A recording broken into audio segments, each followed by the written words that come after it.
Tawhiddi bilүүнүн жана ага амал кылуунун дүйнөдөгү пайдасы.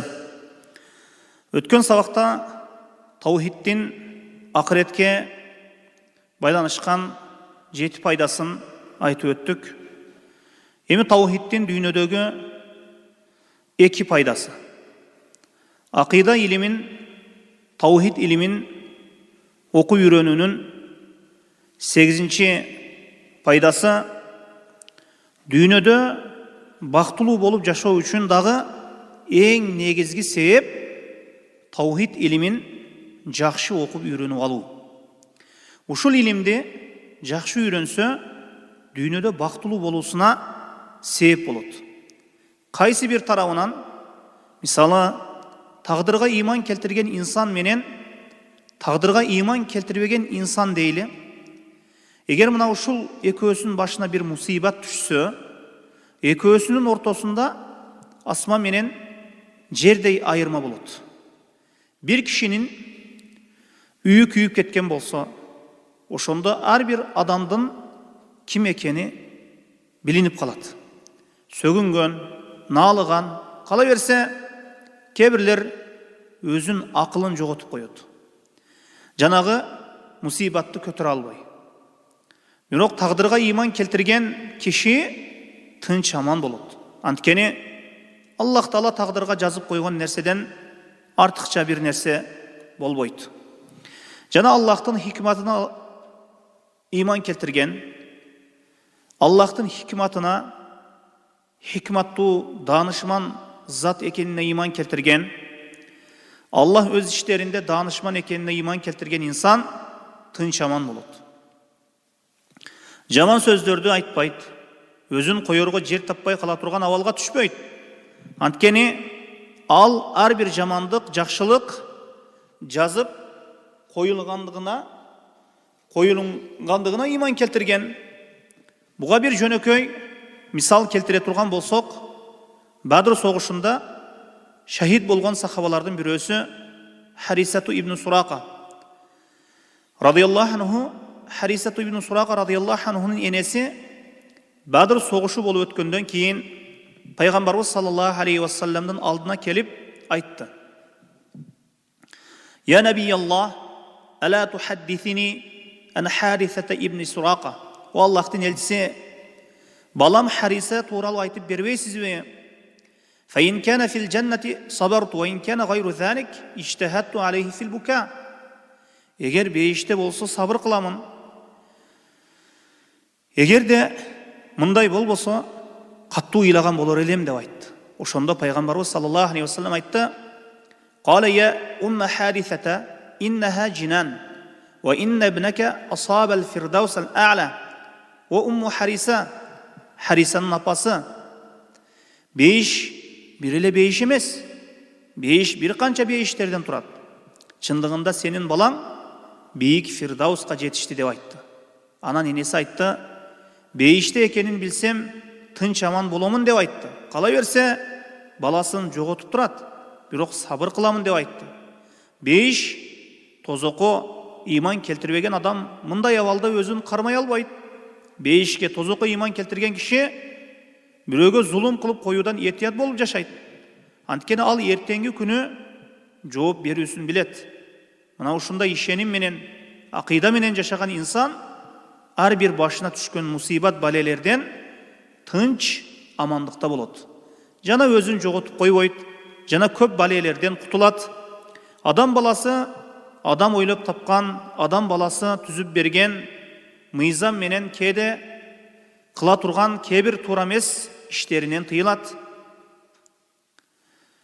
Адам баласы, адам ойлоп тапкан, адам баласы түзүп берген мыйзам менен кээде кыла турган кээ-бир туура эмес иштерден тыйылат. Бирок айла амалын тапса, уурулугун дагы кылат, башкасын да кылып кете берет.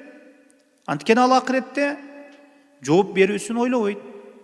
Дүйнөдө жооп берүүсүн ойлогон убакытта тыйылат да, башка бир орунда мүмкүнчүлүк болсо, ошол туура эмес ишин кылып кете берет. Эми акыретке ыйман келтирүү бул акыйдадан. Акыретте жооп беремин, Allah көрүп турат деген нерсе акыйдадан. Ошондуктан ал инсан, акыйдасы бар инсан, таухиди бар инсан жаман ишке барбайт. Акыйда илимин окуу үйрөнүүнүн 10-чу пайдасы: акыйда илимин жакшы үйрөнгөн киши bir insandын башка bir insanга махлук болуп калуусунан, кул болуудан кутулуусуна себеп болот. Аллахка гана кул болосуз. Башка bir пендеге кул болуудан жана андан коркуудан, башкадан үмүт кылуудан кутулуусуна себеп болот. Жалгыз Аллахтан корккон жана жалгыз Аллахтан үмүт кылган пенде Аллахтан башкага байланбайт, Аллахтан башкага кул болбойт, Аллахка гана кул болот. Аллахка кул болуудан качып жаткандар ал напсине кул же шайтанга кул же башка бирөөгө кул болуп жашайт. Аллахка гана кул болуп, анын жалгыз өзүнө ибадат кылсаңыз, башка эч бир махлуктарга кул болуп калбайсыз. Буга мисал келтирсек, падышалардан бирөө мешитке кирет. Мешитке кирсе bir алымдын ибадат кылып турганын көрүп, намаз окуй бергенин көрүп, анан ага падыша: "Эмне сурайсың? Тилегениң тиле, ишке ашат, сура тилегениңди" дейт. Ошондо жанагы алым Аллахтын үйүндө Аллахтан башкадан бир нерсе суроодон уяламын деген экен. Анан падыша мечиттен чыгып, алым кишинин мечиттен чыгып чыгуусун күтүп турат. Анан жанагы падыша: "Эми сура" дейт. Анан чыкканда: "Күнөөмдүн кечирилүүсүн, күнөөлөрдөн мени арылтып коюңду сураймын" дейт. Падыша: "Колумдан келбейт бул нерсе" деп айтат.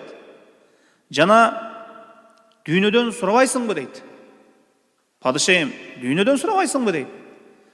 Алым киши: "Дүйнө колумда болгон заттан сураган жокмун, келип эми сенден сураймынбы" деп жооп берген экен.